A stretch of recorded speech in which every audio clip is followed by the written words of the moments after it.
코로나19 장기화로 완전한 대면 예배가 이뤄지지 않고 있는 가운데 보수교계가 엇박자를 내고 있습니다. 보수교계를 대표하는 한국교회총연합은 방역수칙을 더 철저하게 지켜달라고 당부하는 한편 보수교단인 대한예수교 장로회 고신총회는 비대면 예배에 대한 헌법 소원을 제기하겠다고 나섰습니다. 대한예수교 장로회 백석총회는 코로나 사태가 장기화되는 상황에서 국내에 머물고 있는 선교사들이 해외 선교지를 돌볼 수 있도록 중교육 지원에 나서고 있습니다. 허가된 체류 기간이 끝나 본국으로 들어갔다 다시 한국에 와서 취업하려고 하는 외국인 근로자들이 코로나로 나가지 못하면서 겪고 있는 삶의 고통이 날로 심해지고 있습니다. 기획보도 코로나 1년 외국인 근로자들의 힘겨운 삶, 이주 노동자들의 고용정책 개선 방안을 보도합니다. 여명학교 조명숙 교장은 CBS와의 인터뷰에서 탈북 청소년들과 옆에서 함께 뛰어주는 조력자가 필요하다고 말했습니다. 파워 인터뷰, 여명학교 조명숙 교장을 만나봅니다. 여러분 안녕하십니까? CBS 뉴스입니다. 코로나19 장기화로 완전한 대면 예배가 이뤄지지 않고 있는 가운데 보수교계가 엇박자를 내고 있습니다. 보수교계를 대표하는 한국교회 총연합은 방역수칙을 더 철저하게 지켜달라고 당부하는 한편 보수교단인 대한예수교장로회 고신총회는 비대면 예배에 대한 헌법 소원을 제기하겠다고 나섰습니다. 이순규 기자의 보도입니다. 코로나19의 장기화로 한국교회의 완전한 대면 예배는 여전히 이루어지지 않고 있습니다. 방역수칙을 지키지 않은 교회에서 코로나19 확진자가 잇따라 나온 것도 대면 예배 회복이 이루어지지 않고 있는 이유입니다. 한국교회 총연합은 더 철저한 방역수칙 준수만이 대면 예배 회복을 앞당길 수 있다고 주장하는 반면 대한예수교장로회 고신총회 등 보수교단들은 코로나19 확산 방지를 위해 비대면 예배를 권유하는 정부와 지자체를 향해 사과하라고 목소리를 높였습니다. 정부의 방역 지침을 놓고 보수교계가 다른 목소리를 내고 있는 겁니다. 한국교회 총연합은 공동대표회장 명의의 목회서신을 발표하고 일부 교회를 통해 코로나19 확산이 이루어지면 철저한 방역에 앞장서는 다른 교회가 피해를 입는다며 조금만 더 조심해 방역수칙을 준수해달라고 강조했습니다. 한교총은 최근 코로나19 백신 접종을 시작하면서 완화된 분위기에 소모임 갖지 않기 등 기본 지침을 무시하는 교회들이 있다며 우려를 표했습니다. 한교총은 또 일부 교회에서 거리두기 지침을 위반해 국민들이 신문고와 지역사회에 많은 민원을 제기하고 있다며 주의를 당부했습니다. 이와 함께 백신 접종과 관련해 백신 접종이 최선의 방안이라며 백신에 대한 여러 견해에 동요하지 말라고 요청했습니다. 이에 반해 대한예수교장로회 고신총회는 대면 예배 제한과 금지 명령에 반발하고 정부와 지자체의 사과를 촉구했습니다. 예장 고신총회는 지난 1년 동안 정부의 방역 정책에 최대한 협력해왔지만 정부는 교회를 차별적인 시각으로 보고 있다고 말했습니다. 예장 고신총회는 예배는 교회의 정체성임을 정부가 인식해야 한다며 예배의 자유를 인정하라고 강조했습니다.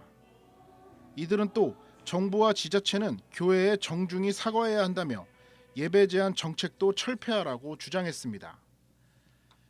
예장 고신총회는 또 예배 제한 조치가 필요할 경우에는 정중한 자세로 교계의 협조를 구하라며 어떤 경우에도 예배에 대해 존중하는 태도로 임하라고 덧붙였습니다. 하지만 이미 교회발 코로나19 확진자가 많이 발생한 상황에서 예장 고신총회의 이 같은 주장은 교회의 입지를 더욱 좁게 만들 수 있다는 우려의 목소리도 높아지고 있습니다. CBS 뉴스 이승규입니다. 후쿠시마 원전 사고 10주년을 맞아 핵없는 세상을 위한 한국 그리스도인 연대가 탈핵 연합 예배를 드리고 생명을 향해 나아갈 것을 다짐했습니다. 탈핵 예배 참가자들은 선언문을 통해 후쿠시마 핵사고의 교훈은 핵 발전이 인간을 통제할 수 없고 해결하지 못하며 폭력을 양산하고 사람을 죽음으로 몰고 갈 위험천만한 것이라는 걸 명백히 한 것이라면서 참회하고 돌이켜 생명을 향해 걸어가야 한다고 밝혔습니다. 온라인 화상회의로 예배에 참석한 일본 교토 남부교회 허베키 목사는 일본 정부는 원전과 원전 관련 이권만 사수할 뿐 민중의 생명은 외면하는 악독에 차 있다고 비판했습니다. 코로나19로 인해 각종 대면 활동이 어려워지면서 불가피하게 국내로 복귀한 선교사들이 많습니다. 예장 백석총회는 이들이 선교지와 소통할 수 있도록 돕기 위해서 교육과 영상 장비 지원에 나서고 있습니다. 최경배 기자가 전합니다. 전 세계적인 코로나19 대유행으로 인해 해외 선교 사역도 크게 위축됐습니다. 외부 활동 중단과 재정난 등 저마다의 사정으로 불가피하게 국내로 일시 복귀한 선교사들도 많습니다. 대한예수교장로회 백석총회는 코로나 사태가 장기화되는 상황에서 국내에 머물고 있는 선교사들이 해외 선교지를 돌볼 수 있도록 지원에 나서고 있습니다. 선교사들이 선교지와 소통할 수 있도록 돕고 코로나 사태 이후에도 선교 사역에 도움이 되도록 동영상 제작과 온라인 활용 교육에 나선 겁니다. 아무리 코로나가 난리를 쳐도 복음은 전해야 되고 또 복음 중에 중심에 복음 증거인데 그 복음 증거의 한 방법으로 이 유튜브 방송이 귀하게 쓰임을 받거든요. 전 세계가 다 이 유튜브 방송을 하니까 그래서 이번에 이 교육을 잘 받아서 우리 58국에 나와 있는 선교사님들이 그곳에 가서 우리 현지의 현지인들을 향한 설교 방송을 이 유튜브로 잘 할 수 있도록 우리 총회와 선교위원회가 또 영안교회가 함께 합심해서 지원하고 있습니다. 지난 1월에 이어 최근 두 번째로 열린 선교사를 위한 유튜브 방송 실무 세미나에는 백석총회 소속 선교사를 비롯한 70여 명이 참석했으며 온라인으로도 진행됐습니다. 세미나에선 기초 지식이 없는 이들도 누구나 유튜브 영상 예배를 진행할 수 있도록 카메라와 마이크 장비 등에 대한 구체적인 실무 교육이 진행됐습니다. 코로나19로 인해서 이제 만약 선교의 길이 많이 막힌 상태지만 우리가 멀리 떨어져 있어도 마음은 하나로 돼서 복음 전하는 데는 매우 필요하다고 생각을 합니다. 백석총회는 세미나에 참석한 선교사들에게 영상 예배 송출에 필요한 삼각대와 조명, 핀 마이크 등 방송 장비 키트를 지원했으며 향후 교육 지원 활동을 이어갈 계획입니다. CBS 뉴스 최경배입니다. 지난 2004년 한국교회 후원 속에 탈북 청소년 대안학교인 여명학교가 문을 열었습니다. 하지만 탈북 청소년들은 남한 학생들과 견졌을 때 경쟁에서 뒤처질 수밖에 없는 실정인데요. 여명학교 조명숙 교장은 탈북 청소년들과 옆에서 함께 뛰어줄 조력자가 필요하다고 말합니다. 파워 인터뷰에서 여명학교 조명숙 교장을 만나봤습니다. 고석표 기자가 전해드립니다. 여명학교 조명숙 교장은 1997년부터 중국에서 탈북자 구조 사역을 시작했습니다. 이후 탈북 청소년들의 국내 정착을 돕기 위해 한국 교회와 함께 지난 2004년 여명학교를 시작해 17년 동안 교감으로 일하다 최근에 3대 교장으로 취임했습니다. 여명학교는 저 같은 현장 전문가와 북한을 지원하던 교회들이 연합해서 남한에 와 있는 탈북 청소년들과 탈북 주민의 자녀들을 잘 키워서 어떤 통일의 역량으로 키워내자. 그래서 설립한 기독교 대안학교예요. 대안학교로 시작한 여명학교는 지금까지 17년 동안 졸업생 350여 명을 배출했습니다. 현재 국내 탈북자 수는 3만여 명. 이 가운데 15%가량이 20대 미만인 것으로 알려져 있습니다. 조명숙 교장은 남한 학생들과 견져 탈북 청소년들은 경쟁에서 뒤처질 수밖에 없다면서 이들과 옆에서 함께 뛰어줄 조력자가 필요하다고 말합니다. 살려고 왔지 죽으려고 온 게 아닙니다. 너희들의 트랙은 조금 달라. 이렇게 이제 자꾸 격려를 하면서 옆에 그러니까 피스메이커, 그다음에 페이스메이커가 딱 있어야 되는 거죠. 그런 역할을 해야 되는 거죠. 저희가. 예. 조명숙 교장은 또 외부 결정에 수동적으로 따라야 했던 북한 체제와 다르게 대학 입시나 진로 문제 등을 스스로 결정해야 하는 게 탈북 청소년들에게 가장 큰 어려운 문제일 것이라고 말했습니다. 하지만 이들 탈북 청소년들이 남한에서 겪는 시행착오와 경험들이 통일 이후 북한 주민들을 통합하고 묶어내는데 큰 밑거름이 될 것이라고 강조했습니다. 그래서 이 아이들이 통일 이후에도 큰 일을 하겠지만 지금 겪는 것들이 우리 사회를 위한, 이 민족을 위한 어떤 사회적 노동이라고 생각을 해요. 그래서 존재 자체도 큰 일이고 그다음에 그 이후에도 정말 우리가 생각지 못한 많은 일들을 해낼 것이다 라고 기대하고 있습니다. 조명숙 교장은 또 여명학교는 하나님께 보여드리는 초교파 통합사역이라며 한국교회의 후원을 요청했습니다. CBS 뉴스 고석표입니다.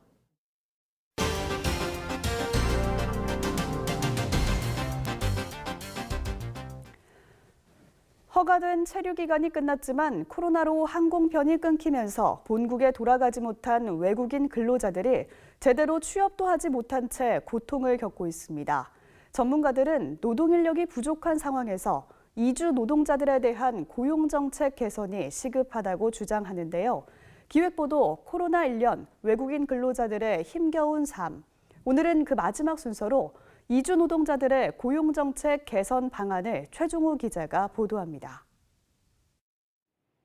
코로나로 출국 항공편이 없어 본국으로 돌아가지도 못하고 취업도 제대로 할 수 없는 4천 명에 가까운 이주 노동자들이 전전긍긍하며 살아가고 있습니다.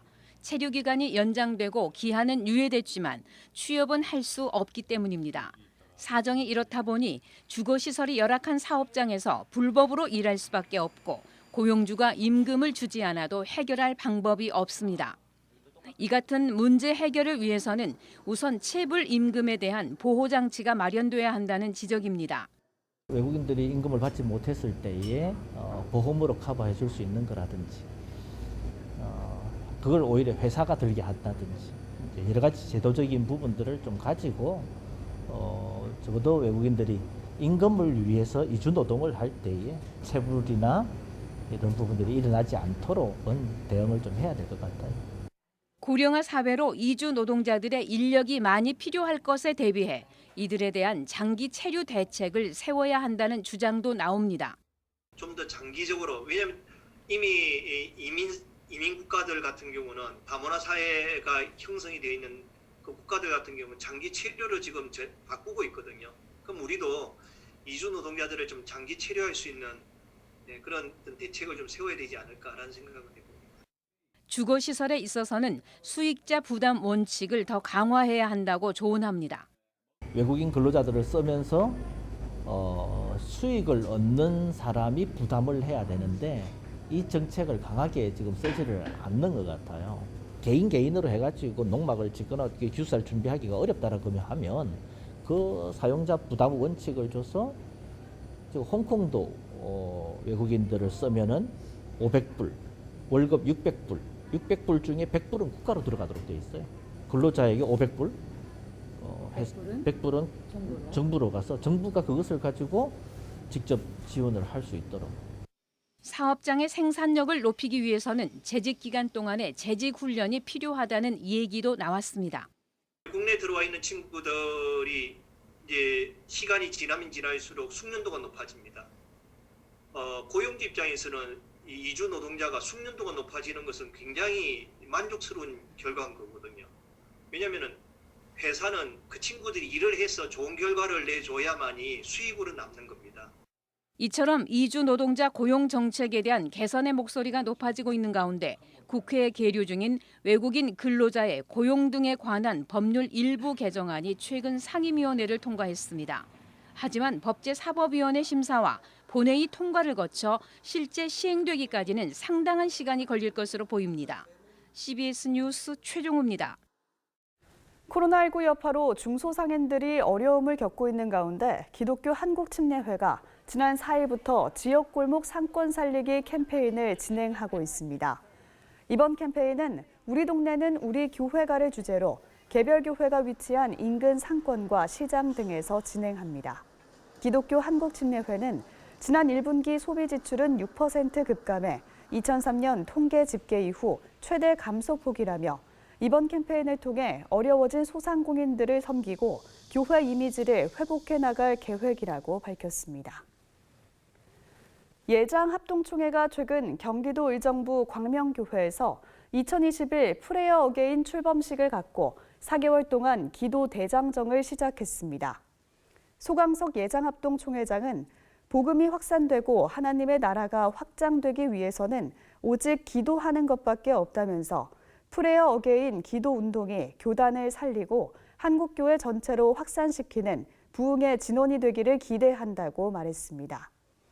2021 프레어 어게인은 오는 21일 제주도 동훈교회를 시작으로 4개월 동안 전국 교회를 순회하며 기도회를 개최합니다. 국제 어린이 양육기구 한국컴패션이 오는 26일까지 기부 사이클링 행사 2021 컴패션 버추얼 사이클링 참가자를 모집합니다. 컴패션 버추얼 사이클링은 참가자가 원하는 장소와 시간, 코스를 선택해 자전거를 타고 이를 온라인으로 인증하는 기부 캠페인입니다. 올해 참가비로 모인 후원금은 태국 컴패션 아동들의 독감과 폐렴 백신 비용으로 사용될 예정입니다. 참가 신청은 한국 컴패션 홈페이지에서 할 수 있습니다. 한국기독교교회협의회가 최근 한국교회 아카데미를 온라인으로 개강했습니다. 이번 아카데미는 기독교인들이 교회와 지역사회 속에서 하나님 나라 복음의 가치를 온전히 드러낼 수 있도록 돕기 위해 마련됐습니다. 아카데미는 생태정의와 평화통일, 인문학 등 6개 분야 교육과정을 담고 있습니다. 나섬 공동체가 시니어 선교사 양성을 위한 뉴라이프 비전스쿨을 다음 달 1일부터 개강합니다. 뉴라이프 비전스쿨은 시니어 교인들이 은퇴 뒤 선교적 삶을 살 수 있도록 돕는 프로그램으로 외국인 이주민 대상 한글 교육법 등의 강의를 제공합니다. 국제고후개발 NGO 굿네이버스가 전국 초중고교 학생을 대상으로 제13회 희망 편지 쓰기 대회를 진행합니다. 올해 대회의 주인공은 아프리카 잠비아의 12살 소년 맥스웰로, 참가 희망자들은 굿네이버스에서 관련 영상을 시청한 뒤 맥스웰에게 편지를 작성해 학교에 제출하면 됩니다. 기독교 한국침례회 국내 선교회가 최근 이사회를 열어 경산교회 정창도 목사를 이사장으로 추대했습니다. 침례교 국내 선교회는 개척 전략과 북한 선교 전략 등 5년 중장기 비전과 사업을 채택해 추진해 나가기로 했습니다. 내일도 포근한 날씨가 이어지겠지만 서해안을 중심으로 짙은 연무가 끼는 등 대기질은 좋지 않겠습니다. 내일 아침 최저 기온은 영하 2도에서 영상 6도, 낮 최고 기온은 13도에서 19도로 예상됩니다. 이상으로 뉴스를 마칩니다. 함께해 주신 여러분 고맙습니다.